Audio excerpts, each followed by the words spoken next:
Olá, eu sou o professor Paulo Quentairos, da Universidade de Taubaté, e hoje vou conversar com vocês sobre elaboração e análise de projetos. Os objetivos de hoje são identificar os fatores críticos de sucesso para um projeto, no gerenciamento deles, qual é o perfil dos gerentes de projetos e quais as suas características e habilidades e também as atribuições essenciais para os fatores críticos de sucesso, como é o processo de formação de equipes para a gestão de projetos, os métodos e as ferramentas de planejamento e controle desses projetos e, por último, vamos abordar as inter-relações do gerente de projetos nas organizações. Nessa unidade 1, nós vamos tratar dos fundamentos de gerenciamento de projetos e vamos começar pela pergunta mais importante, que é: o que é um projeto? Existe muita confusão entre o que é um projeto e um processo. E a diferença fundamental entre os dois é o tempo. Um projeto é finito, um processo não. Um projeto tem uma meta. Ele é criado para implementar uma linha de produtos, para implementar um novo processo ou para implementar uma nova forma de comunicação com os usuários ou até mesmo com os clientes. Portanto, um projeto ele é caracterizado por uma meta que deve ser atingida ao final desse projeto, dentro de um orçamento pré-determinado e dentro de um orçamento também de acordo com o planejado. E o desempenho, o sucesso de um projeto depende de atingir ou não as metas pré-estabelecidas na definição de escopo. Portanto, um projeto é um esforço temporário para implementação ou criação de um produto, serviço ou mesmo um processo e é único. Cada projeto é único e diferente de um outro projeto. Podemos dividir a gestão e a implementação de projetos em 3 fases fundamentais. O início, que é o planejamento do projeto, fase importantíssima, embora muitas vezes a qual não é dada muita importância, mas ela é essencial para a boa execução, que é a fase seguinte, e também para atingir os resultados. Por isso, um bom planejamento é essencial para a execução de um projeto. Quanto melhor for esse planejamento e mais detalhado, e também detalhado pensando sempre em que ele vai ser executado, que ele tem que ser factível, mais fácil será a execução dos projetos e melhores as chances de sucesso na avaliação dos resultados. Nós podemos classificar os projetos em 4 categorias ou grupos, de acordo com a complexidade do projeto e com a incerteza. Nessa figura aqui, nós classificamos os projetos de acordo com o grau de complexidade. Quanto maior a complexidade, mais para a direita, e quanto maior a incerteza, mais para o alto. Lembrando que incerteza é diferente de risco. Incerteza é aquilo que não se controla, ao contrário de riscos, que são fatores esperados dentro da estrutura de um projeto. Usando essa classificação, nós categorizamos os projetos em categoria 1, 2, 3 e 4. A categoria 1, que seriam os projetos com poucas incertezas e baixo grau de complexidade, até a categoria 4, que são aqueles projetos com alto grau de incertezas e alto grau de complexidade também. Como exemplos, eu elenquei aqui alguns tipos de projetos que se enquadram nessas categorias. Na categoria 1, de baixa complexidade e baixa incerteza, nós temos pequenos projetos de engenharia ou organização de um pequeno evento. Por quê? Não existem muitos elementos envolvidos e, como os projetos desse tipo costumam ser curtos, nós temos também um pequeno grau de incerteza. Crescendo em complexidade ou em incerteza, nós passamos para as demais categorias. Na categoria 2, que ainda é de baixa complexidade, mas com um grau mais elevado de incerteza, nós temos os projetos de pesquisa e desenvolvimento. Por que baixa complexidade? Por que alto grau de incerteza?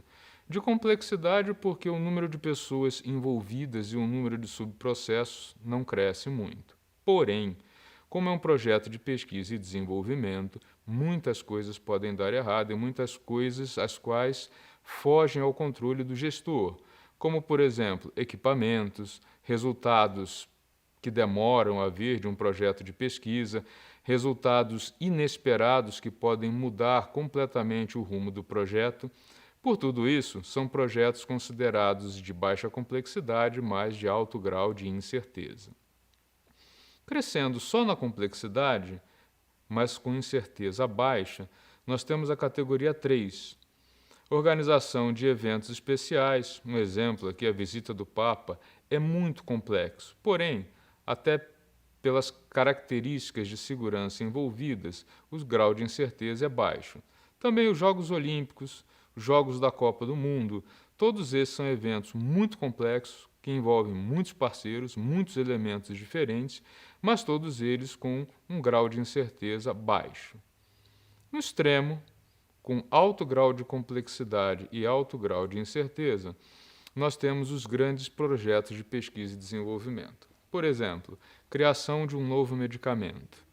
É um projeto complexo que envolve parceiros, pesquisadores, grandes redes e resultados que não são previamente conhecidos. Você pode começar um projeto desse tipo e simplesmente em algum momento chegar à conclusão de que aquele medicamento não é viável. E daí, essa incerteza, esse grau de incerteza alto que não pode ser controlado, pode levar a resultados desagradáveis para o projeto. Por isso, antes de começar um projeto, pense em qual categoria ele se encaixa. Se a incerteza é alta ou baixa e se o nível de complexidade é alto ou baixo. Complexidade, número de elementos, de pessoas e de parceiros envolvidos, e a incerteza, o número de eventualidades absolutamente sem controle que podem ocorrer no desenvolvimento de um projeto como esse. Essas definições, elas são provenientes do PMI, que é considerado aí a referência para a gestão de projetos de pesquisa, de projetos em geral. Vamos falar um pouco sobre a gestão do projeto. O que envolve a gestão de um projeto? Muitos elementos. Nós temos que cuidar de fatores muito diferentes, como a comunicação das pessoas no projeto, a otimização das relações entre as partes envolvidas no projeto, a harmonização de todos os elementos no projeto, participantes, e também, claro, não podemos esquecer que o projeto tem um patrocinador, um interessado, alguém que espera por esses resultados, e isso também precisa ser harmonizado com toda a equipe. Por isso, a gestão do projeto envolve múltiplas tarefas que não são muito bem delimitadas e que exigem um perfil de um gestor de projetos, de alguém altamente capaz de se comunicar com as pessoas, de manter a equipe unida e de não perder o foco no projeto. Por isso, qual é o papel do gerente do projeto? O que a gente espera dessa figura? No planejamento, ele é responsável por todo o processo de planejamento, da iniciação do projeto, do planejamento até a iniciação do projeto. Durante a execução, ele é o responsável por monitorar, executar e controlar tudo o que acontece dentro dessa fase de execução, e ele é o responsável pelo sucesso do projeto na avaliação, no processo de encerramento, onde serão avaliados se os itens propostos foram ou não atingidos pelo projeto. Destrinchando um pouco a fase do planejamento, que é o nosso maior foco nesse momento, o que o gerente precisa fazer? Ele precisa identificar tudo o que é necessário para a realização do projeto. Ele precisa estabelecer os objetivos do projeto, e eles devem ser claros e alcançáveis. Pensem que, no final de um projeto, o gestor precisa responder se esses objetivos foram ou não alcançados. E o estabelecimento dessas metas no escopo do projeto é essencial até para responder a perguntas que podem surgir até dos patrocinadores do projeto. Por exemplo, alguém pode perguntar no final: você inseriu um novo produto ou criou uma nova linha de produtos, mas esse produto não é um sucesso dentro da empresa. E aí, o que o gestor de projetos pode responder? No escopo do projeto, estava escrito que nós iríamos implementar essa nova linha de produtos. Nós iríamos implementar um novo processo e isso foi feito, com sucesso. Se o produto é ou não um sucesso para a empresa, isso não fazia parte do escopo do nosso projeto. Por isso, um projeto precisa ter todos esses objetivos muito bem escritos, especificados e claros, pensando sempre em que eles devem ser alcançáveis. Ainda no planejamento, o gerente do projeto deve fazer o balanceamento de todas as demandas, especialmente aquelas que geram conflitos, as chamadas demandas conflitantes, que envolvem qualidade, escopo, tempo e custo. Todos nós sabemos que, muitas vezes, manter a alta qualidade dentro de um orçamento não é trivial. Do mesmo jeito também que manter a qualidade de alguns elementos do projeto dentro de um tempo pré-estabelecido no cronograma não é também uma tarefa fácil. Por isso, balancear essas demandas conflitantes é aquilo que se espera de quem faz o planejamento, e nesse caso, o gestor do projeto. Por exemplo, todos os programadores querem muito tempo para elaborar e para criar os seus módulos dentro de um projeto de criação de um programa. Mas muitas vezes o tempo urge e é necessário entregar as fases do projeto. Por isso, o gestor precisa convencê-lo a finalizar o seu trabalho, ainda que não da maneira que ele deseja, não com o tempo todo que ele queria, mantendo a qualidade mínima dentro do tempo e do custo pré-estabelecido. Isso também é bastante comum em projetos que envolvem máquinas. É muito difícil manter a qualidade, o tempo e o orçamento quando a gente pensa em compra de equipamentos. Muitas vezes, quem vai usar o equipamento quer comprar o melhor equipamento possível. Mas será que o projeto realmente necessita daquele equipamento tão sofisticado? Será que um equipamento mais próximo do custo estimado não é suficiente para atender o escopo do projeto com a qualidade desejada? Todos esses elementos eles precisam ser balanceados no planejamento e precisam também ser coordenados pelo gestor do projeto. E por último, e não menos importante, o gestor do projeto é responsável pela adaptação das especificações, dos planos e da abordagem com todas as pessoas envolvidas no projeto e com todas as expectativas de todas as diversas partes interessadas. Como vocês podem ver, a fase de planejamento já é muito difícil e muito complexa para um gestor. Porém, todas as pontas não bem alinhadas nessas fases, elas podem gerar problemas muito mais graves na fase seguinte, que é a execução do projeto. Por isso, dediquem o tempo necessário para ter um bom planejamento e isso é a chave para iniciar um bom projeto. Os fatores críticos de sucesso de um projeto, eles envolvem, então, a estratégia, o processo em si e a efetivação da mudança. O que seriam cada uma dessas coisas? Um projeto precisa estar alinhado com a estratégia da empresa. Faz parte do gestor do projeto, faz parte das tarefas do gestor do projeto, implementar projetos perfeitamente alinhados com aquilo que a alta administração de uma empresa entende como sendo a sua estratégia.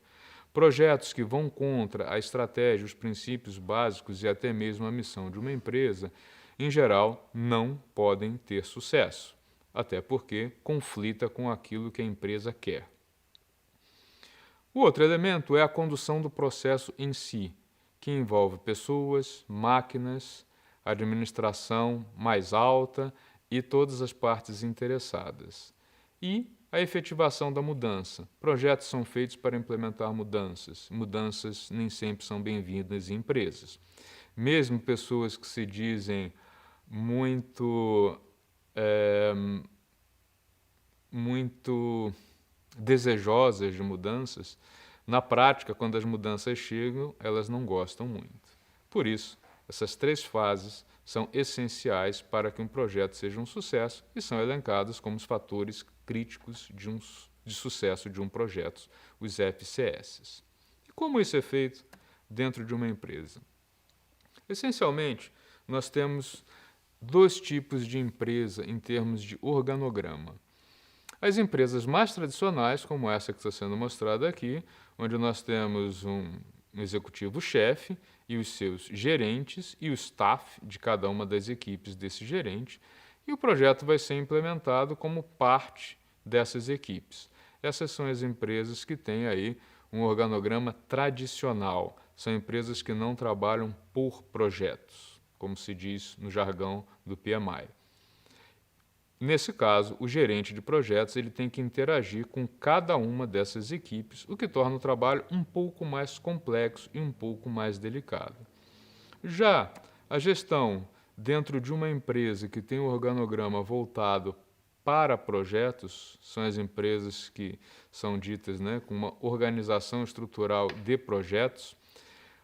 O gerente de projetos é uma figura com o mesmo destaque e com a mesma importância que os demais gerentes. E ele gerencia as equipes dos projetos e o gestor de cada projeto interage com as equipes onde isso vai ser implementado.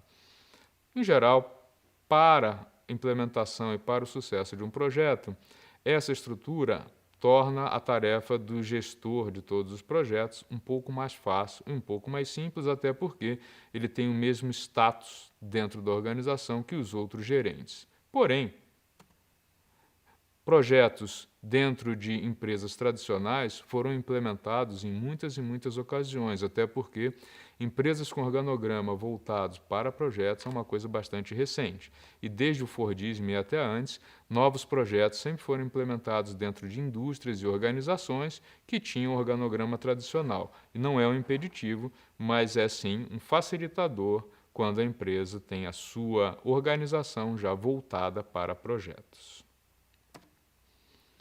Como é que são as fases de implementação desse projeto? Como eu disse no início, um projeto difere de um processo porque ele tem princípio, meio e fim, ao contrário de um processo que é alguma coisa que flui continuamente dentro de uma empresa. Por exemplo, uma linha de produção não é um projeto, é um processo.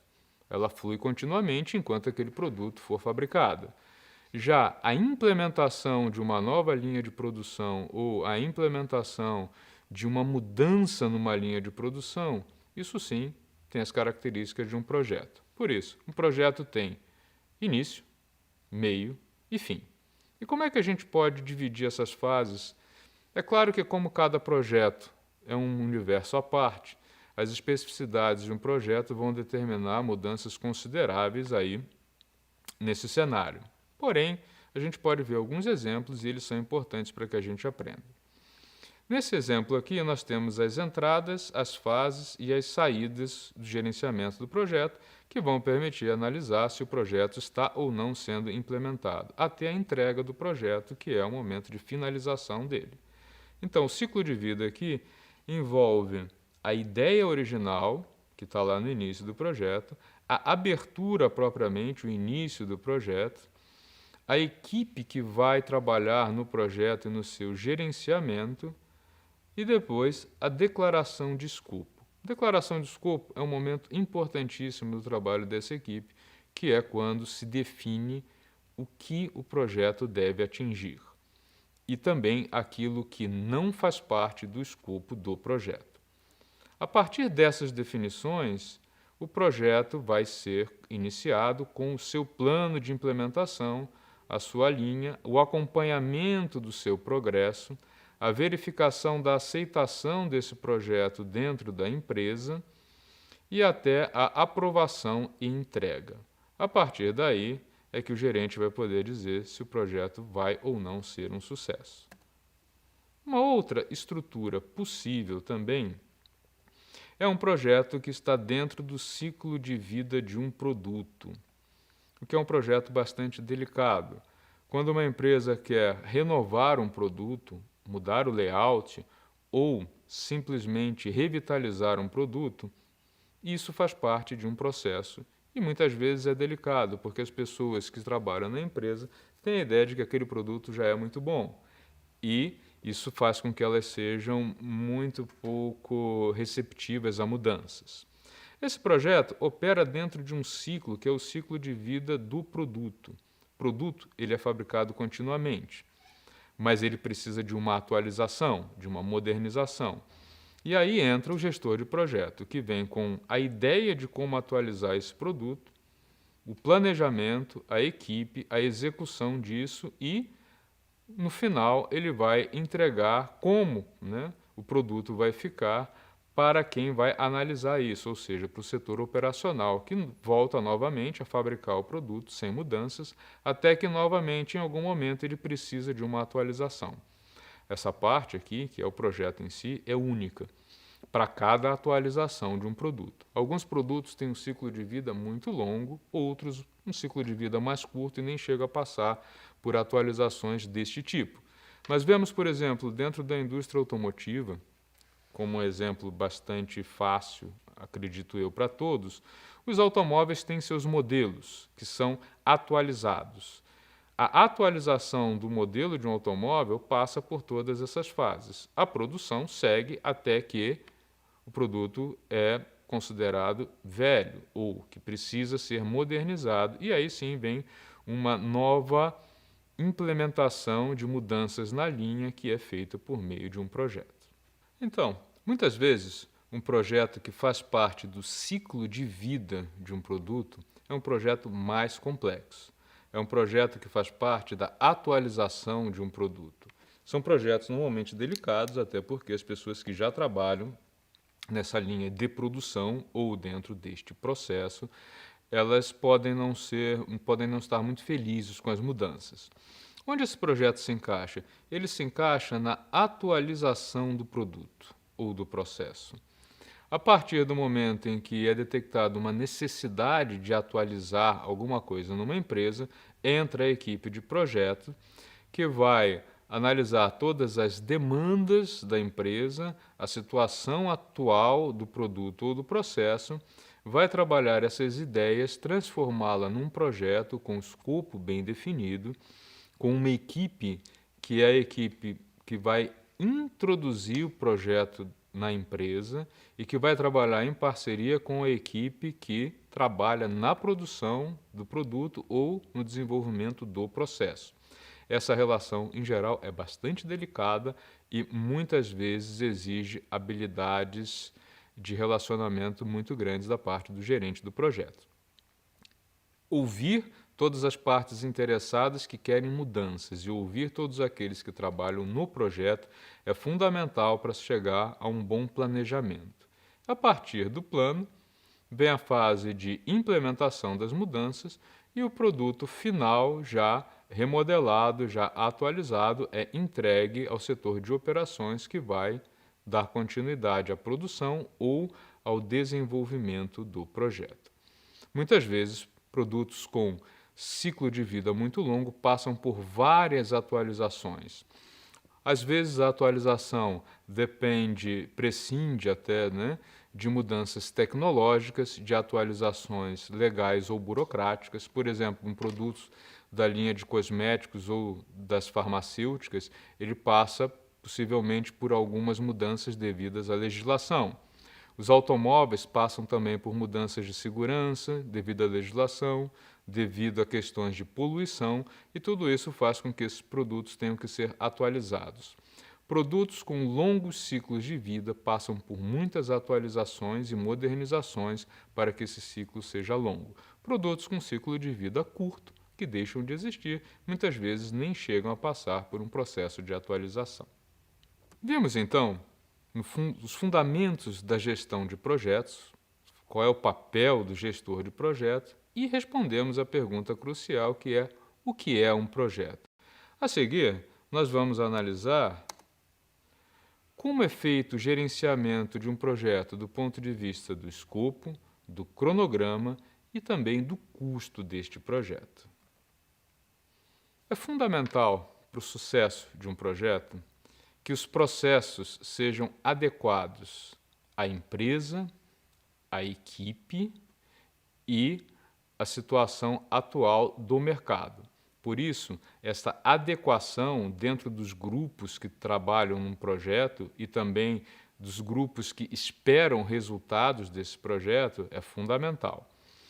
Os planos do projeto precisam ser adaptados, porque eles têm que atender aos requisitos do produto e do projeto, ou seja, do que se espera de um projeto, do que a empresa quer desse projeto e das pessoas que vão trabalhar nele. É necessário que nessa elaboração sejam atendidas todas as necessidades, todos os desejos e as expectativas das partes interessadas, que muitas vezes são conflitantes. O que os gestores, o que a alta administração da empresa quer do projeto e também o que as pessoas que vão trabalhar no projeto querem e ainda aqueles que vão de fato produzir ou trabalhar no processo desejam. Não adianta criar um novo processo para uma empresa que não atende aquilo o que as pessoas que vão trabalhar efetivamente no processo são capazes de fazer. Muitas vezes, um projeto pode envolver um nível de complexidade muito grande, por exemplo, em um novo sistema de gestão. E isso pode trazer insatisfação para aqueles que vão operar esse sistema de gestão. Isso é muito ruim e precisa ser balanceado. Se a alta administração deseja dados em tempo real da produção de uma empresa e se isso traz problemas muito sérios para quem opera na linha de produção, isso é um conflito, e um conflito que precisa ser balanceado pelo gestor do projeto. Onde se trabalha mais na gestão de um projeto? Obviamente, o momento crucial é a execução. Se a gente pensa em carga de trabalho, o nível de atividade com o passar do tempo, ele cresce do início do projeto, do planejamento para a execução em uma escala muito forte. No momento de execução e controle, o gerente do projeto e a sua equipe mais próxima têm uma carga de trabalho, um nível de atividade muito alto, que vai decair com o encerramento do projeto. Por isso, gerentes de projetos não trabalham de maneira flat, como muitas pessoas pensam. Eles têm picos de trabalho e depois queda no nível de atividade. Isso faz parte da atividade do gestor de projeto. Por quê? Ele precisa balancear, como eu disse antes, qualidade, custo e prazo para fazer a entrega com aquilo que se espera. Se for um produto novo, com a qualidade desejada, com custo baixo e dentro do prazo. Por que esses elementos são importantes? Se vamos pensar num produto, um projeto para implementar uma linha de produção nova. A qualidade do produto final, ela tem que atender às expectativas do cliente, senão esse produto não vai ser vendido. Se para atender essa qualidade foi necessário elevar o custo, esse custo vai ser repassado para o produto, o que pode tornar o produto desejável do ponto de vista da qualidade, mas acima do que o consumidor pode pagar.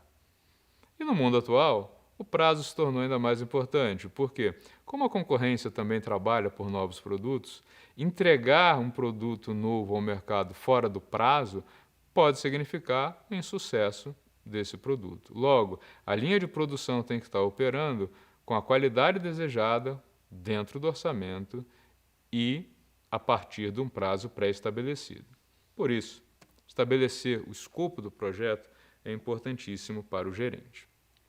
O que é o escopo do projeto? Nada mais é do que o momento em que o gerente diz exatamente o que vai ser entregue ao final do projeto, com todos os detalhes, com todas as especificações e, preferencialmente, com quantidades bem estabelecidas. Um exemplo de como essa definição pode ser feita.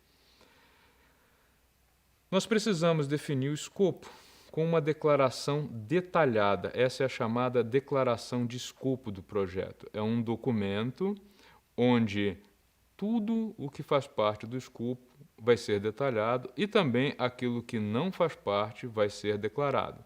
Por exemplo, vamos entregar uma linha de produção operando com um produto com tais e tais especificações. Variação de cores, tamanho, volume de produção, tudo isso precisa ser definido dentro do escopo do projeto.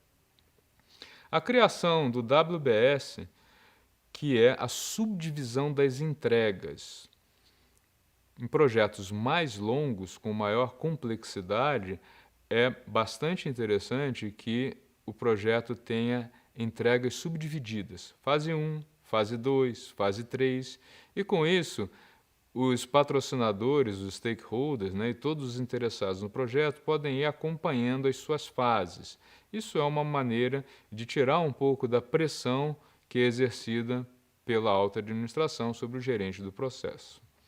E as verificações de escopo, ou seja, você entregou uma fase, você vai verificar se houve aceitação ou não desta entrega. Um exemplo prático disso é bastante usado nas grandes obras hoje. O escopo prevê a entrega de um prédio, por exemplo, com todas as especificações dadas na planta. Altura, número de pavimentos, área construída, se tem ou não tem jardim dentro do projeto, tudo isso precisa ser bem especificado. E o projeto é entregue em fases. Fase 1, construção só da base, das estruturas basilares. Foi feita a entrega, está dentro do escopo, está dentro do prazo, o projeto segue. A construção básica do prédio sem os acabamentos. Isso deve ser entregue num prazo. E também deve ser feita uma análise da aceitação por parte de quem contratou. E isso segue até a entrega final do projeto, quando o prédio está pronto, com tudo aquilo que foi dito no escopo. Mas, fase a fase, foi sendo feito um acompanhamento e também foi dada a oportunidade de serem feitas correções no projeto, caso alguma das fases não atendesse à especificação do contratante, da empresa que está comprando o projeto. A mesma coisa pode ser feita em qualquer outra linha de produção. Claro que, nesse caso, o produto final não vai ser entregue, mas as fases de um produto, a implementação das máquinas, a implementação dos robôs, se for o caso, dentro da linha, até a última fase, que é realmente produzir o produto completo. Mas fase a fase, quando é feita uma aceitação por parte do contratante ou por parte da alta administração, isso pode ser, deve ser, um fator que contribui para o sucesso de um projeto.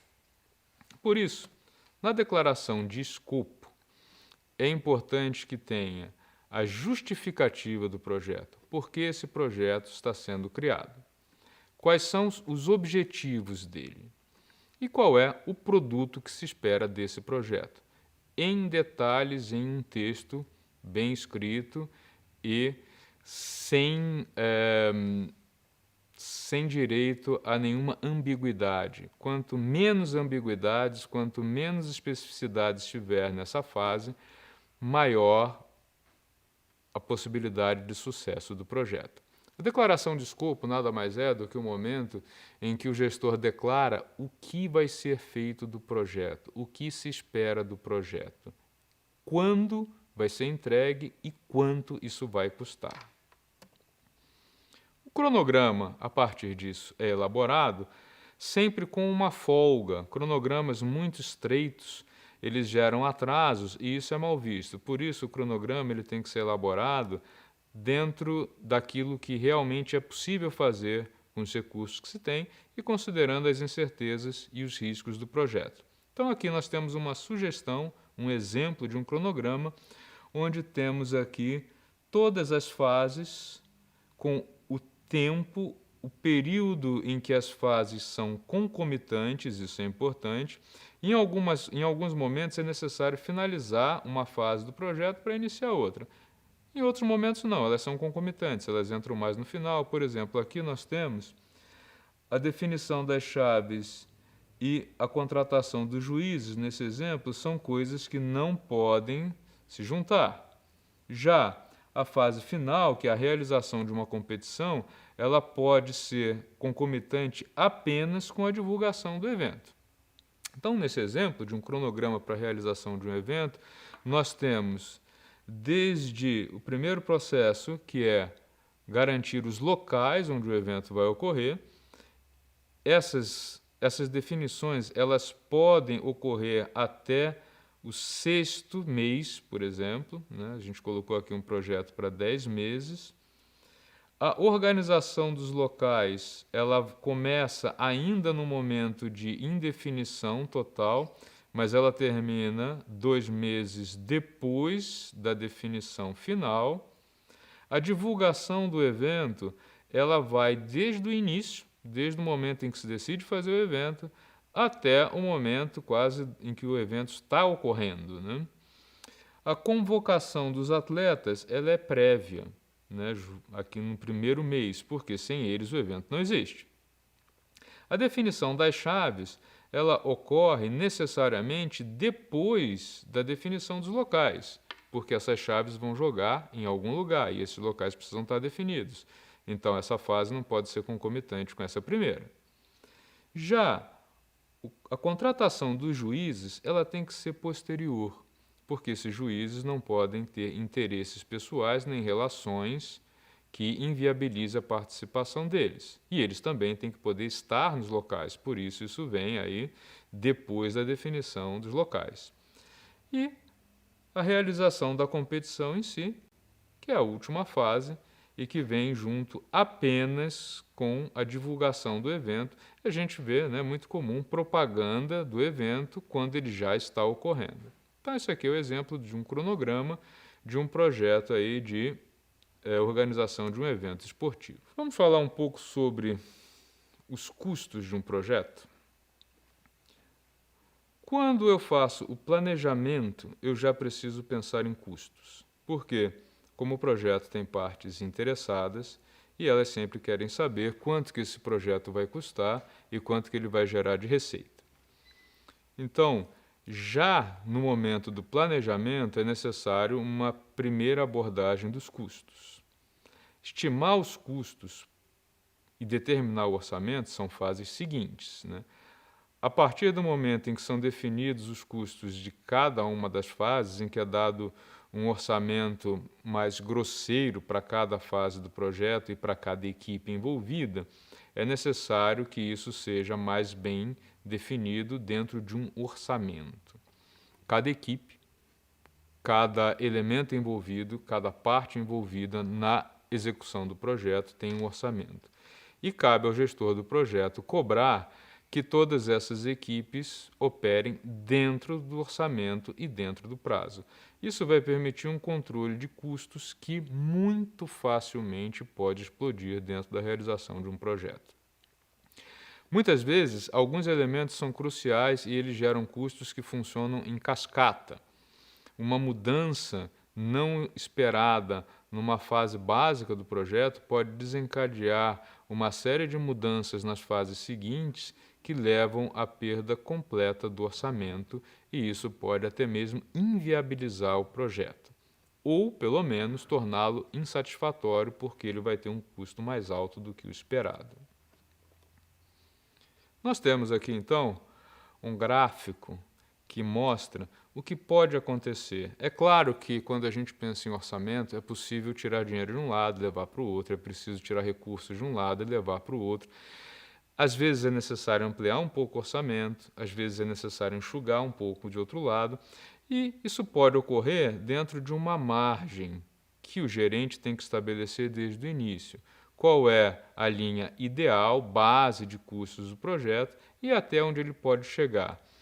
Cabe ao gerente do projeto manter toda a equipe operando dentro dessas linhas e saber quando é necessário obter um financiamento, quando começa o fluxo de caixa positivo esperado do projeto, até que ponto o projeto vai ter um fluxo de caixa negativo, o que também é bastante comum quando a gente está implementando um projeto. E o tempo que isso vai demorar.